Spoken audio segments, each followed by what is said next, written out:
छोटे शेयर ऊंची छलांग, इसमें हम जानते हैं दर्शकों की क्वेरीज और उनके आंसर लेने की कोशिश करेंगे। हमारे साथ एक दर्शक का सवाल है अनिल जी का। बोल रहे हैं कि सर्वोटेक का इनके पास 523 शेयर हैं, 143 रुपये 66 पैसे के।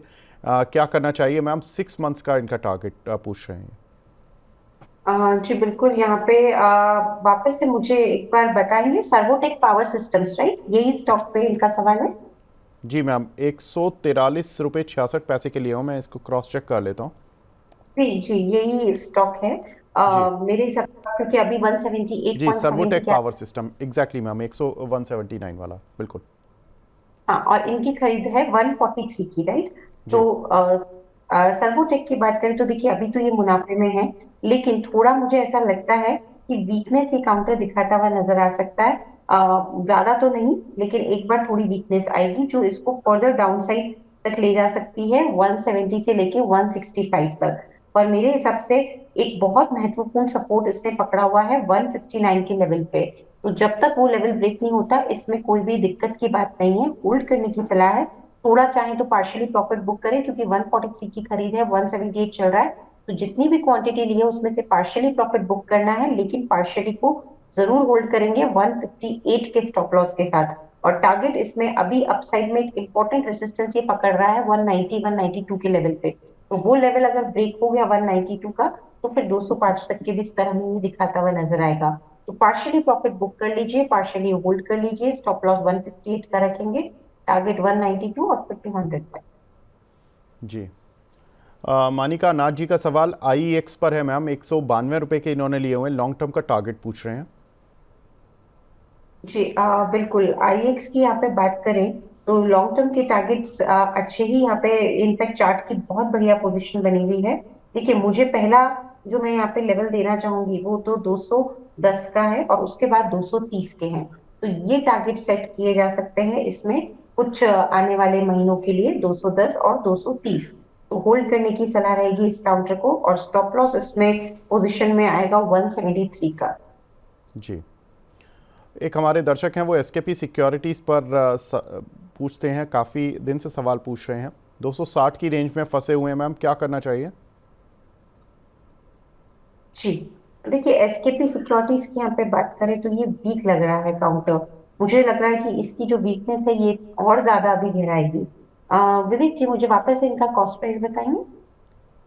मैम 260 का है इनका, एग्जैक्टली। देखिए, अभी तो ये वीक लग रहा है काउंटर, 205 तक भी ये नीचे में जा सकता है। थोड़ी सी वीकनेस मुझे लगता है कि और ज्यादा ये काउंटर दिखाता हुआ नजर आएगा। रिस्क ले सकते हैं तो होल्ड करिए, लेकिन थोड़ा लॉस बुक करने की कैपेसिटी है तो पार्शियली लॉस जरूर बुक करिए, क्योंकि मुझे तो अभी भी ये काउंटर फर्दर वीक लग रहा है। जी। निताई महापात्रा जी का 3 सवाल हैं सर, मैं आपके एक ही सवाल को ले पाऊंगा। रेफेक्स इंडस्ट्रीज इन्होंने लिए हुए हैं मैम, 480 के 600 शेयर। क्या करना चाहिए इनको?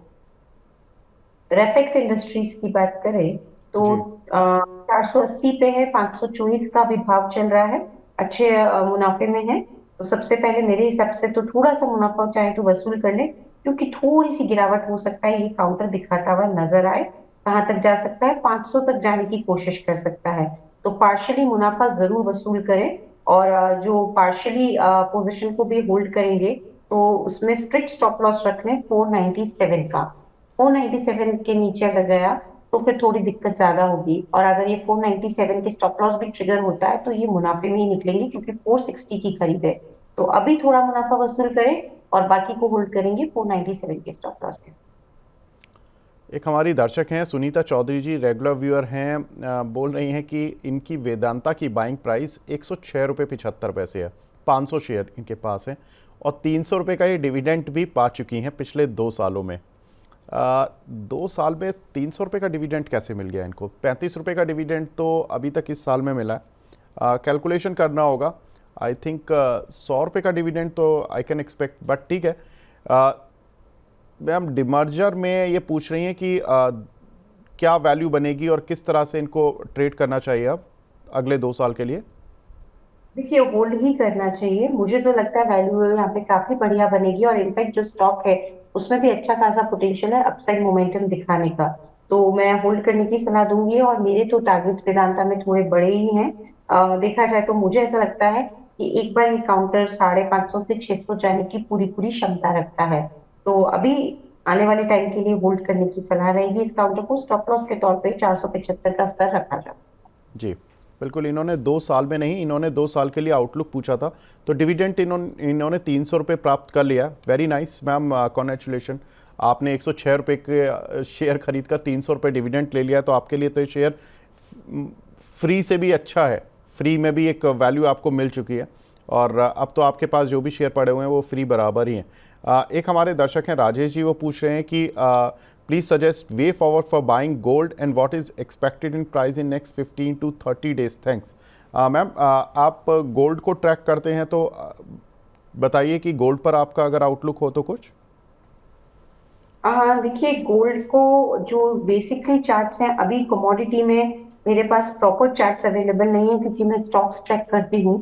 तो मैं जी गोल्ड पे कमोडिटी तो अभी कोई आउटलुक शेयर नहीं कर पाऊंगी, मेरे पास चार्ट्स ठीक है, नहीं। बिल्कुल। मैं गोल्ड पर फंडामेंटल एक ट्रिगर बता देता हूँ सर। राजेश जी, कि 3 दिन में जो गोल्ड में बाइंग आई है, उसके पीछे एक दो खबर हैं। एक तो डॉलर इंडेक्स का थोड़ा सॉफ्ट होना, दूसरा इंपॉर्टेंट था कि ये खबर आना कि चाइना का जो सेंट्रल बैंक है वो दोबारा से गोल्ड की बाइंग शुरू कर रहा है इंटरनेशनल मार्केट में।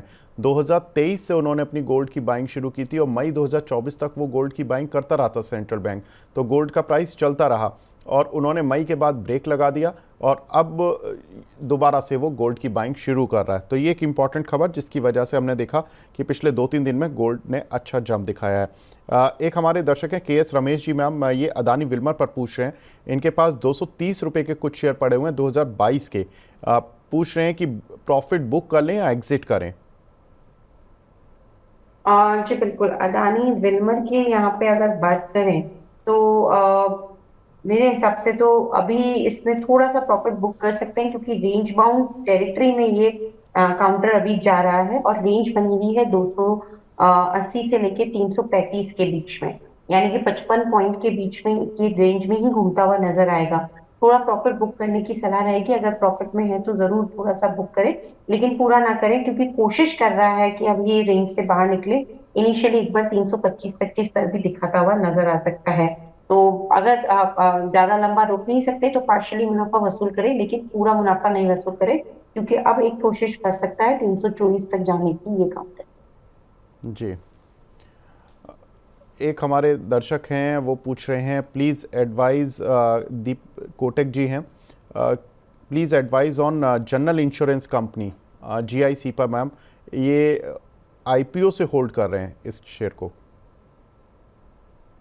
ओके, GIC की अगर हम यहाँ पे बात करें तो general insurance corporation of India बहुत बढ़िया जी तेजी बन रही है। पहला तो बहुत अच्छी बात है कि इन्होंने इतने लंबे समय से होल्ड किया। मुझे लगता है कि बस अब उसका फल भी मिलने को ही है और ओके। बने रहे में, क्योंकि मुझे अब जो नेक्स्ट लेवल इसमें ऐसा लगता है ये दिखाता हुआ नजर आएगा, वो आराम से 460 तक के रहेंगे। लेकिन एक बात जरूर है, 460 475 के अगर लेवल आ गए, 460 465 के, माफ कीजिए, तो और अच्छी तेजी आएगी। होल्ड करने की ही सलाह इस काउंटर को, और इसमें तेजी अच्छी खासी बन रही है, तो नई बाइंग भी की जा सकती है। जो और व्यूअर्स यहाँ पे देख रहे हैं उनको भी सलाह है कि अगर आप चाहें तो इस काउंटर में एक नई बाइंग भी कर सकते हैं। थोड़ा सा बाइंग करेंगे 430 के स्तर पे तो अच्छा रहेगा। टारगेट तो अभी 465 का पहला रहेगा, और इसमें स्टॉप लॉस 395 का लगा सकते हैं।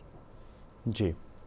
एक हमारे साथ कॉलर भी जुड़ चुके हैं फ़ोन लाइन पर, अवनीश कुमार जी। अवनीश जी, हाय, गुड मॉर्निंग सर, पूछिए अपना सवाल। गुड मॉर्निंग सर, आपके को पैनलिस्ट को भी good morning. Good morning sir, sir. मेरे पास इरेडा है 280 के भाव पे। सारे स्टॉक्स चल गए हैं, ये अभी भी अपने ऑल टाइम हाई पर नहीं पहुंचा। और PC ज्वेलर्स 183 पे है 660 शेयर सर। और मैक्स नीवाबू का था IPO अलॉट एक साइज था सर। तो ये सर, मैं 2 आप सवाल ले जा लेता हूं आपके, इरेडा और जी, थैंक PCJ, यू। क्योंकि समय की थोड़ी कमी रहती है। इरेडा मैम 280 के लिए हुए हैं इन्होंने। काउंटर पर मूव तो आ रहा है, लेकिन उतना तेज नहीं कि इनकी बाइंग प्राइस को पार कर दे। क्या लगता है मैम, पार हो पाएगा? जी, इनकी बाइंग प्राइस एक बार फिर से बताएं। 280 सर, मैम 280। 280 को आने में तो बिल्कुल यहाँ पे टाइम लगेगा क्योंकि बहुत बड़ी रेसिस्टेंस है उसको आने के पहले काफी रुकावटें हैं, जैसे कि 240 का एक बहुत इंपॉर्टेंट लेवल है जो ये बार बार आके रुक जाता है। वो क्रॉस हुआ तो फिर हो सकता है कि 265 पे एक छोटा मोटा रेजिस्टेंस फेस करे और फिर 280 की चाल पकड़े। टाइम लग सकता है लेकिन आने की संभावना काफी अधिक है, तो होल्ड ही करने की सलाह है। थोड़ा सा समय दे दीजिए अपनी पोजीशन को, तो आपको आपके लेवल देखने को मिलेंगे। मीनवाइल स्टॉप लॉस जो रखना है पोजीशन में, वो अभी तो 188 का आ रहा है, तो 188 के स्टॉप लॉस के साथ होल्ड करें। जी मैम, इन लेवल्स पर बाय कर सकते हैं क्या? देखिए, बाइंग के लिए नहीं, अभी ये कैंडिडेट तैयार हो रहा है क्योंकि थोड़ी सी गिरावट हो सकता है, दिखा रहे 216 215 तक, तो वहां पे बाइंग के बढ़िया मौके देगा, तो उन लेवल्स पे खरीदारी। ठीक है। दूसरा इनका सवाल था मैम पीसीजे पर। इनके 180 की रेंज के कुछ शेयर पड़े हुए हैं। पीसीजे में 16 दिसंबर को स्टॉक स्प्लिट भी आ रहा है, क्या करना है मैम? देखिए, स्टॉक स्प्लिट की जब भी खबर आती है तो वो पॉजिटिव मोमेंटम ही देती है most of the time stock को, तो वो एक जरूर पॉजिटिव मोमेंटम देना चाहिए और होल्ड करने की सलाह है। एक इम्पोर्टेंट रेसिस्टेंस जो बार बार रुकावट फेस करता है वो 188 के लेवल पे करता है। अगर वो पार कर लिया, यानी कि 190 के ऊपर निकल गया, तो बहुत अच्छी तेजी बनेगी इस काउंटर पे, और वो इसको जिसे हम कह सकते हैं फर्दर जो लेके जाएगी, वो आराम से आप मान के चलिए 210 220 तक ले जा सकती है, तो होल्ड करने की सलाह। जी, तो होल्ड करने की राय है इस काउंटर पर। नेक्स्ट सवाल है विश्वर पार्था जी का। सर, वेदांता पर हमारी बात हो चुकी है, तो आप वीडियो को थोड़ा सा पीछे जाकर देखेंगे तो आपको उत्तर मिल जाएगा। अभिषेक जी का सवाल ले रहा हूँ, लखनऊ से हैं। एचडीएफसी लाइफ और एसबीआई लाइफ मैम 3 साल के लिए किन लेवल्स पर ऐड करना चाहिए एंड कौन सा आपका प्रिफर्ड पिक रहेगा इन दोनों में से? जी बिल्कुल। देखिए, लाइफ इंश्योरेंस स्पेस अभी थोड़ा अच्छा ही बना हुआ है, तो इनफैक्ट अगर मैं इन दोनों काउंटर में, अगर मुझे एक काउंटर पिक करने को बोला जाए, तो बेटर जो अभी लग रहा है वो तो मेरे हिसाब से थोड़ा सा गिरावट पे एचडीएफसी लाइफ के साथ जाएंगे तो बेटर रहेगा। तो वैसे तो दोनों ही काउंटर थोड़े अभी वीक बने हुए हैं चार्ट्स पे फॉर द शॉर्ट टर्म, तो शॉर्ट टर्म में दोनों ही काउंटर गिरावट दिखा सकते हैं, पर एचडीएफसी लाइफ की तरफ एक रुख बनाया जा सकता है। अभी ना बनाए, थोड़ी गिरावट और आने दें इस काउंटर में, और फिर इसमें हम एक बाइंग की पोजीशन ढूंढ सकते हैं जो कि तकरीबन रहेगी 610-15 के स्तर पे। जी, एक हमारी दर्शक हैं गुंजन जी, मैम वो आपकी बड़ी फ़ैन हैं और पूछ रही हैं कि आईआरबी इंफ्रा के बारे में। उन्होंने 59 के लिए हुए हैं, पूछ रही हैं कि होल्ड करें या सेल करें। जी बिल्कुल, आईआरबी इंफ्रा की बात करें तो अभी होल्ड कर लीजिए मैम, क्योंकि मुझे लगता है कि एक तेजी बढ़नी चाहिए। अगर ये काउंटर 62 के ऊपर निकल गया तो बहुत अच्छा तेज हो जाएगा, तो बने रहने की सलाह है इस काउंटर पे। स्टॉप लॉस तकरीबन पोजीशन पे 52 का रखना है और बने रहना है। टारगेट इसमें 62 के पार निकला तो 66 और 69 का रखा जा सकता है। जी, प्रिया जी का सवाल है। Good morning sir and Astha ma'am. Good morning Priya ji. ये पूछ रही हैं अदानी पोर्ट और एंटनी वेस्ट पर आपका review ma'am. Adani port and SEZ की बात करें तो एक दायरे में घूमता हुआ ये काउंटर नजर आ रहा है। दायरा है 995 से लेके 1325 के बीच में, यानी कि मोटा मोटी माने तो 1000 से लेके 1350 के बीच में। पर अभी ये इतना कुछ खास मेरे को अच्छा चार्ट पे लग नहीं रहा। लिया हुआ है तो बने रह सकते हैं, लेकिन नई पोजीशन के लिए अभी इसमें कोशिश ना करें। और जो होल्ड भी करेंगे वो एक स्टॉप लॉस के साथ, जो कि तकरीबन 1100 के स्तर पे आता है। ऊपर में एक बार 1300 के ऊपर निकला तब जाके इसमें तेजी आएगी, जो इसको 1410 1425 तक लेके जाएगी। जी, और एंटनी और वेस्ट पर मैम? जी हाँ बिल्कुल, मैं वही एड्रेस कर रही थी। दूसरा सवाल इनका एंटनी वेस्ट पे था। एंटनी वेस्ट भी ओके लग रहा है, ये काउंटर एक बड़ा रेसिस्टेंस फेस कर रहा है 735 पे। सबसे पहले तो ये दायरे में घूमता हुआ नजर आएगा 610 से लेके 735 के बीच में, लेकिन इसमें भी नई खरीदारी ना करें, क्योंकि नई खरीदारी के लिए चार्ट अभी पोजिशन नहीं दिखा रहे हैं। लिया हुआ है तो जरूर होल्ड कर सकते हैं। स्टॉप लॉस 600 का रखिए।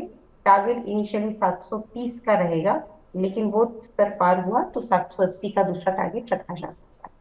जी, विनीता जैन जी पूछ रही हैं जम्मू एंड कश्मीर बैंक 106 रुपये की बाइंग की हुई है, प्लीज़ सजेस्ट क्या करना चाहिए? जी 106 की बाइंग है, होल्ड कर लीजिए इस काउंटर को। अच्छी तेजी में अब बन रहा है ये काउंटर, और काफी ब्राइट चांसेस है कि एक बार ये 116 तक जाए। तो अभी तो बिल्कुल इसको होल्ड करना है, टाइटली होल्ड करिए, दिक्कत नहीं है। स्टॉप लॉस रख लीजिएगा पोजीशन पे 95 का, टारगेट रखेंगे 116। जी। आशीष चक्रवर्ती जी पूछ रहे हैं मैम, एल&टी के शेयर पर क्या करें, short term and long term. 50 share हैं, 3550 रुपए के। देखिए, मैंने आपके ही चैनल पे एलएनटी को एज अ प्रेफर्ड पिक भी दिया हुआ है। तो ये एक ऐसा काउंटर है कि इसमें इन्वेस्टमेंट करके छोड़ दीजिए, बढ़िया रिटर्न मिलेंगे। और मैं तो इसमें 4100 तक के भी टारगेट देख रही हूँ। तो इसमें कुछ नहीं करना है, बिल्कुल पोजीशंस को आराम से होल्ड करना है 3600 के स्टॉप लॉस के साथ। जी। आलोक जी पूछ रहे हैं ma'am, Ujjivan small finance bank इन्होंने 45 रुपए पर लिए हुए हैं, करंट प्राइस पर क्या और ऐड कर सकते हैं? देखिए, उज्जीवन स्मॉल फाइनेंस बैंक की बात करें तो करंट प्राइस पे चाहे तो ऐड कर सकते हैं, लेकिन एक बार 38 के ऊपर निकल जाए तो ज्यादा बेटर रहेगा, क्योंकि फिर वो कंफर्मेशन आ जाती है, क्योंकि बड़ा रेसिस्टेंस है इसको 38 के लेवल पे। तो 38 के ऊपर और ज्यादा ऐड करेंगे तो बेटर रहेगा। मैं मानती हूँ मैं ऊपर के लेवल दे रही हूँ, लेकिन ज्यादा नहीं है, 2 रुपए ऊपर ही मैं बोल रही हूँ। पर वो एक ऐसा लेवल है कि वो अगर उसके ऊपर निकल के टिकने लगा तो वो एक कंफर्मेशन देगा कि ये स्टॉक अप और अच्छा अपसाइड पकड़ेगा, जिसमें कि टारगेट पे 42 से लेके हम आराम से 44 तक जा सकते हैं। तो अभी जी। मैंने लेवल दिया है उसके ऊपर ले। जी। राम सिंह जी हैं, ये पूछ रहे हैं मेदांता पर मैम, 1178 रुपए के इन्होंने कुछ शेयर लिए हुए हैं, लॉस में है, क्या करना चाहिए इनको? जी, अभी तो होल्ड ही करें, कोई दिक्कत नहीं है। मुझे लगता है ये लॉस जो है ये भरपाई होती हुई नजर आएगी, और बने रहने की सलाह है वेदांता में। टारगेट अभी 570 का रख सकते हैं। ठीक है। जी। एक हमारे दर्शक हैं, ये हैं जय माता जी के नाम से इनका आईडी है। इन्होंने सोना मैक करके कोई शेयर है मैम, इसके इनकी 229 की बाइंग है 1000 शेयर की। मैं एक मिनट देख लेता हूँ। सोना मशीनरी होगा, 132 रुपये का है ये। और इन्होंने 229 के बाय किए हुए हैं। टोटल इन्वेस्टमेंट इनका 2,29,000 का है। पूछ रहे हैं 2 साल के लिए होल्ड कर सकते हैं क्या?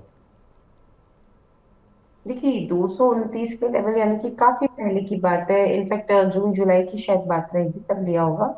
होल्ड करेंगे सब इसमें, और स्टॉप लॉस लगाइए 118 का। ठीक है।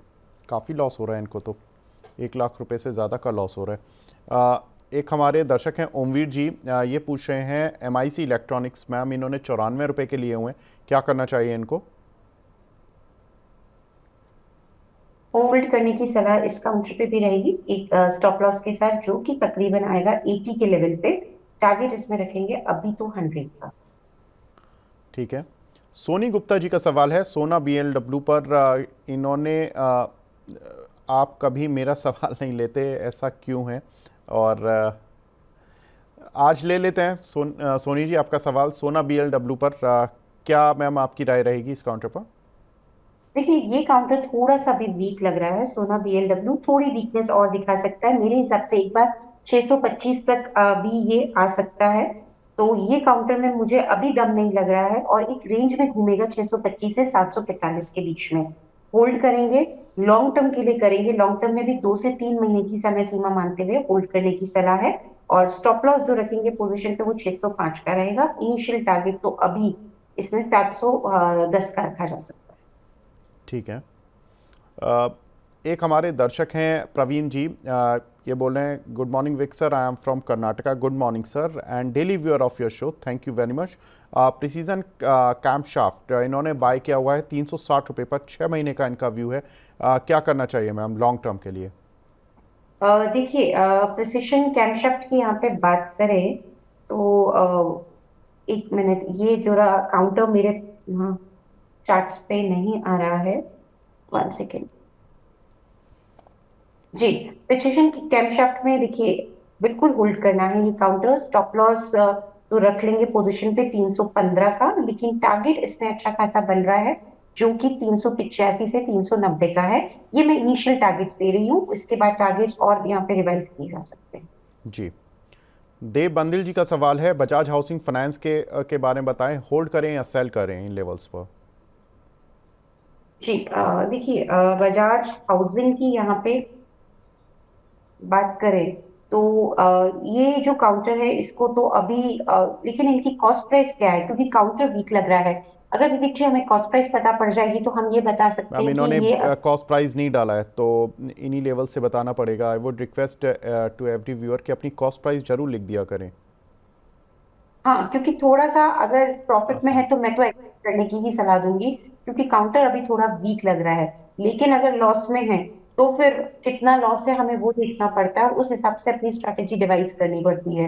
तो जी अभी बिल्कुल। थोड़ा और दिखा सकता है। पहली चीज तो ये है, होल्ड करने की सलाह रहेगी 125 के स्टॉप लॉस के साथ। जी, हनुमान सिंह जी का सवाल है भारत डायनेमिक्स पर। मैम मैं ये लॉन्ग टर्म व्यू पूछना चाह रहे हैं, 2 से 3 साल तक के लिए क्या करना है इनको? देखिए लॉन्ग टर्म व्यू तो सारे डिफेंस काउंटर्स का काफी बढ़िया लग रहा है। तो अब मैं अगर यहाँ पे भारत डायनामिक्स की बात करूं तो ये काउंटर बहुत अच्छी तेजी में आ रहा है। मैं तो इनफैक्ट नई खरीद करने की भी सलाह दूंगी।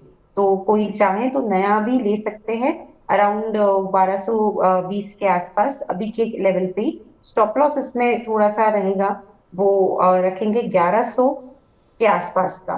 तो 1220 पे खरीदे, 1100 का स्टॉप लॉस रखे और टारगेट इसमें मेरे हिसाब से जो अभी रह सकता है वो 1340 तक का रख सकते जी, गुंजन जी का सवाल दूसरा भी है, एक TTML पर 83 के लिए हुए हैं मैम, क्या करना है, होल्ड या सेल? हैं। जी देखिए टाटा टेली सर्विसेज की यहाँ पे बात करें 83 पे लिया हुआ है। सेल नहीं करें मैम, क्योंकि ये बढ़िया तेजी में बन रहा है काउंटर। होपफुली अगर आज और कल में ये 86 के ऊपर का ही क्लोज दे देता है तो फिर मेरे को लगता है कि नेक्स्ट लेवल इसमें हमें जो देखने को मिलेगा वो 93 तक जा सकता है ये। तो होल्ड कर लीजिए आराम से 93 के टारगेट्स के लिए, और स्टॉप लॉस पोजीशन पे जो रखेंगे वो तकरीबन 78 पे। जी, सत्य प्रकाश परिहार जी का सवाल है मैम, TBZ त्रिभुवन दास भीमजी जावेरी 300 के भाव के इन्होंने कुछ शेयर लिए हुए हैं, क्या करें, होल्ड करें या एग्जिट कर लें? कॉस्ट प्राइस बताएंगे विवेक जी? TBZ मैम, हाँ, त्रिभुवन दास भीमजी जवेरी पर कॉस्ट प्राइस कितनी है? Cost price ma'am 300। जी 300 की है, होल्ड करने की सलाह रहेगी स्टॉप लॉस के साथ, जो कि तकरीबन 250 के स्तर पे आ रहा है। और टारगेट इसमें रखेंगे 308 से लेके 310 का जी इनिशियली। मैम, इनका सवाल मदरसन पर भी है, संवर्धना मदरसन 200 के भाव के लिए हुए हैं, उसमें भी यही पूछ रहे हैं कि होल्ड करना है या सेल करना है। संवर्धना मदरसन की बात करें तो ये काउंटर पे देखिए जब तक कॉस्ट प्राइस पता नहीं होती विवेक जी बहुत मुश्किल होता है ये मैम बोलना दो कि सौ अभी से। रुपये 200 रुपये का। अच्छा, तो होल्ड नहीं करेंगे इसको, क्योंकि थोड़ा सा ये वीक लग रहा है। एक स्टॉप लॉस देख लेते हैं 155, वहां तक वेट कर लीजिए। वैसे तो मैं बोल रही हूँ थोड़ा वीक लग रहा है, लेकिन फिर भी अभी निकलेंगे तो काफी नुकसान हो जाएगा। तो जी, अशोक यादव जी पूछ रहे हैं मैम कि जोमेटो में 10 साल के लिए 1 लाख रुपए इन्वेस्ट करना चाहते हैं, कर लें क्या?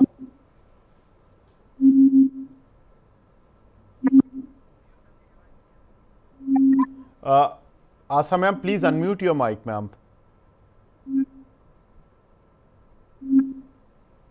जी अभी आवाज आ रही है? जी बिल्कुल मैम, प्लीज। जी जोमेटो की अगर बात करें तो मेरे हिसाब से अभी इसमें इन्वेस्ट करने के लिए थोड़ा सा रुक जाए, 10 साल का नजरिया है, क्योंकि थोड़ा वीक लग रहा है ये चार्ट पे। तो मेरे हिसाब से नीचे में आता है तकरीबन 280 275 के जोन में, तो वहां पे ये अच्छे इन्वेस्टमेंट के मौके देगा। 275 पे खरीदे सर, बहुत अच्छा इन्वेस्टमेंट हो जाएगा। तो अभी रुक जाए, 275 के आसपास खरीदारी करने की सलाह रहेगी। उसमें 235 का स्टॉप लॉस लगाएंगे, और टारगेट तो अभी इनिशियली 320 330 के 275 पे अगर खरीदेंगे तो फिर वो लक्ष्य रख सकते जी, हकीम शेख जी का सवाल है गैब्रियल इंडिया पर मैम, 200 शेयर हैं इनके पास 535 रुपए के प्राइस के, क्या करना चाहिए इनको? जी इसमें होल्ड करने की सलाह रहेगी 465 के स्टॉप लॉस के साथ, और 555 से 560 के लक्ष्य के लिए। ठीक है, एक हमारे दर्शक हैं वो पूछ रहे हैं enviro infra engineers, Dharmesh Kumar ji हैं, IPO में लिया था, इसमें क्या किया जाए मैम? 273 रुपये का चल रहा है, ये 3.5% नीचे आज। जी एनवायरो इंफ्रा पे मैं अभी इसमें कोई ज्यादा जानकारी मेरे पास नहीं है विवेक जी, तो मैं इस पे ज्यादा कुछ कमेंट नहीं कर पाऊँ। ठीक है। मुकेश कन्वर जी का सवाल है, good morning sir and ma'am, keep smiling ma'am. आप आपकी स्माइल करवाना चाहते हैं मैम, आप हंसते रहें, यही वो चाहते हैं। एशियन पेंट्स पर सवाल है इनका, 300 शेयर है मैम, 2426 के प्राइस के।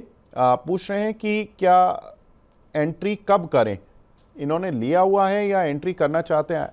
अच्छा, ये एशियन पेंट्स पर है, बाकी इन्होंने आईटीआई पे एंट्री के बारे में पूछ रहे हैं। मैम एशियन पेंट्स पर क्या करें और आईटीआई पर एंट्री कर सकते हैं क्या? देखिए एशियन पेंट्स पे भी एंट्री नहीं करनी है, क्योंकि ये कैंडिडेट अभी और वीक लग रहा है, तो इसमें क्लियर कट व्यू है, no entry at the current level. सिर्फ लिया हुआ है तो होल्ड करना है, वो भी एक बार रिजल्ट रिव्यू जरूर करें, जो कि जनवरी ऑनवर्ड्स आने लगेंगे, क्योंकि स्टॉक की पोजीशन जो चार्ट पे आ रही है वो तो अभी काफी वीक लग रही है। और दूसरा सवाल आईटीआई पे था, जिसमें कि ये नई एंट्री के लिए भी पूछ रहे थे, तो आईटीआई में एंट्री की जा सकती है। थोड़ा सा गिरावट पे करेंगे बेटर रहेगा, क्योंकि बहुत तेज हो गया है सर ये काउंटर। तो सलाह ये रहेगी कि एंट्री तो करें, पर 335 340 के स्तर पे करें, अभी ना करें। जी मैम, आपकी रडार पर कौन से स्टॉक्स हैं? देखिए एक अभी जो अच्छा लग रहा है वो तो टीसीएस है। और बात करें टीसीएस की, तो मुझे लगता है सबसे पहले एक डिस्क्लेमर, हो सकता है ये स्टॉक हमारी होल्डिंग में हो और हमारे पीएमएस की होल्डिंग में हो, तो उस डिस्क्लेमर के साथ मैं ये काउंटर रेकमेंड कर रही हूँ। टीसीएस एट 4400 खरीदारी करने की सलाह रहेगी, स्टॉप लॉस 4200 का रहेगा और टारगेट इसमें 4700 का रहेगा। तो एक पोजिशनल कॉल के तौर पे इस कॉल को देखा जाए टीसीएस को, और खरीदारी की जाए 4700 के टारगेट। जी, कुंदन कुमार जी पूछ रहे हैं मैम, सुरक्षा डायग्नोस्टिक्स में एक लॉट अलॉट हुआ था, क्या करें, शेयर नीचे ही आता जा रहा है, एग्जिट कर लें क्या? देखिए सुरक्षा डायग्नोस्टिक में जब ये काउंटर हमारे सामने भी आया था एज आईपीओ एनालिसिस, तो हमने सलाह यही दी थी कि रहने दीजिए, इसमें ना लगाएं, क्योंकि बहुत ओवर प्राइस लग रहा था, प्लस ग्रोथ में भी बहुत ज्यादा पॉजिटिविटी नहीं लग रही थी। तो अभी भी वो चीज वही है कि वो इतना ओवर प्राइस आया था, तो वो काउंटर नीचे जाने का ही उसमें ज्यादा अंदेशा हो रहा था हम लोगों को। तो सलाह ये रहेगी सुरक्षा डायग्नोस्टिक में कि ये काउंटर अभी भी थोड़ा सा वीक लग रहा है, या तो एक स्टॉप लॉस के साथ होल्ड कर ले, जो कि 401 के स्तर पे रख ले। लेकिन अगर ये स्टॉप लॉस ट्रिगर हो जाता है, देखिए बहुत ज्यादा दूर नहीं है, 7-8 रुपए का ही बात है, 7 रुपए का अगर ट्रिगर होता है तो एग्जिट कर जाइए, क्योंकि ये फिर अपने ऑल टाइम लो पे यानी कि लिस्टिंग के बाद के सबसे बड़े लो पे आ जाएगा, जो ये दर्शाता है कि स्टॉक में वीकनेस और ज्यादा गहरा सकती है। जी, स्वतंत्र मिश्रा जी टाइम टेक्नोप्लास्ट पर पूछ रहे हैं मैम, 500 के लिए हुए हैं इन्होंने, नियर टर्म टारगेट पूछ रहे हैं। देखिए टाइम टेक्नोप्लास्ट 500 पे भी लिए हुआ है, अभी नियर टर्म इसमें अच्छी तेजी हमें देखने को मिलेगी, और अब इसमें जो लेवल्स देखने को मिलेंगे वो आराम से 530 से 540 के रहेंगे। तो नियर टर्म टारगेट्स इतने रखें और आराम से इस काउंटर को होल्ड कर लें, क्योंकि अच्छी तेजी ये काउंटर बना रहा है उस चार्ट्स पे। जी 437 का एक स्टॉप लॉस। जी, प्रज्ञेश प्रजापति जी मैम ओला इलेक्ट्रिक पर पूछ रहे हैं, 200 शेयर हैं 97.5 के, एक मंथ पहले लिया था, अब क्या करना है? 97.5 के हैं तो होल्ड करना है, कोई दिक्कत नहीं है। इसमें वापस से तेजी लौटने की काफी अच्छी आसार है, और स्टॉप लॉस जरूर रख लीजिएगा 80 का, और टारगेट इसमें 102 और 110 के रखिए। जी, एक हमारे दर्शक हैं बिग बुल के नाम से आईडी है, HEG इन्होंने लिए हुए हैं 584 के मैम, क्या करना चाहिए इनको? जी बिल्कुल, HEG की अगर हम यहाँ पे बात करें, तो ये काउंटर 584 आपने बताया राइट। अभी एक ये दायरेमंद कारोबार दिखाता हुआ नजर आएगा 435 से 620 के बीच में। तो ये एक बहुत बड़ा रेंज बना चुका है, इसके बीच में घूमता हुआ नजर आएगा, होल्ड ही करना पड़ेगा अभी इस काउंटर पे। तो बने रहिए 490 के स्टॉप लॉस के साथ। जी, आशा मैम आप हमारे साथ जुड़े, बहुत बहुत शुक्रिया हमसे जुड़ने के लिए और मैम प्रीशियस टाइम देने के लिए। हाँ। अब हमारे साथ तीसरे खास मेहमान भी जुड़ चुके हैं, अब हमारे साथ जुड़े हैं नटवरलाल सिक्योरिटी से Sameer Dalal sir. Sameer sir good morning. Good morning, Vivek. How are you? Good sir. Sir market को देखकर क्या लग रहा है, क्योंकि जिस तरह का एक मूव मार्केट में बना था लास्ट वीक का, वो थोड़ा सा एक रेंज में फंस गया मार्केट बिल्कुल। यहाँ पर हम देख रहे हैं कि फंडामेंटली ट्रिगर्स बहुत आ रहे हैं, लेकिन उनका कुछ खास इम्पैक्ट नहीं हो रहा। Beat China, beat Russia Ukraine से भी कभी वॉर की बातें आ रही हैं। कल यूएस के इन्फ्लेशन का डेटा आया, पूरी दुनिया तेज है, हमारे यहाँ पर केवल आईटी को छोड़ के कुछ भी तेज नहीं है। सर कैसे देख रहे हैं? So market is showing a lot of strength actually. अगर आप देखें तो okay. we've had a decent rally even इतना FI selling के बाद हमारा मार्केट काफी रेजिलियंस दिखा रहा है. We've been holding up from small cap index तो लाइफ टाइम हाई पे आ चुका है. Mid cap is barely 2% away and I think large cap में थोड़ा सा अभी भी प्रेशर है. But I think that is more so to do with the fact कि जो FI का ज्यादातर सेलिंग आता है वो लार्ज कैप्स में ही ज्यादा आता है. तो वहां पे थोड़ा सा प्रेशर रहा है. But going forward we believe कि FIs विल रिटर्न क्योंकि India is a growth story. So maybe the large cap momentum will also start picking up. पर वैल्यूएशंस पे डिस्कम्फर्ट जो रहती थी वो अभी भी फिलहाल है. बट जब तक ये लिक्विडिटी फ्लोज है, क्योंकि अगर आप देखें तो म्यूचुअल फंड में भी ये करंट मंथ में भी 35,000 36,000 करोड़ का इनफ्लो आया था. नो डाउट थोड़ा सा कम था from the previous month, but still very strong. And we believe कि ये SIP फ्लोज जो है वो अगर कंटिन्यू रहते हैं तो it becomes very difficult for the market to go down unless something very drastic happens, जो Donald Trump of course can do. But we need to see what policies come. तो maybe we can expect market to remain volatile in the next 1.5 months. ऐसे हम लोग देखते हैं with a slight negative bias, but long term अगर Donald Trump ज्यादा कुछ नहीं करते तो then the market will turn around and start moving up very fast.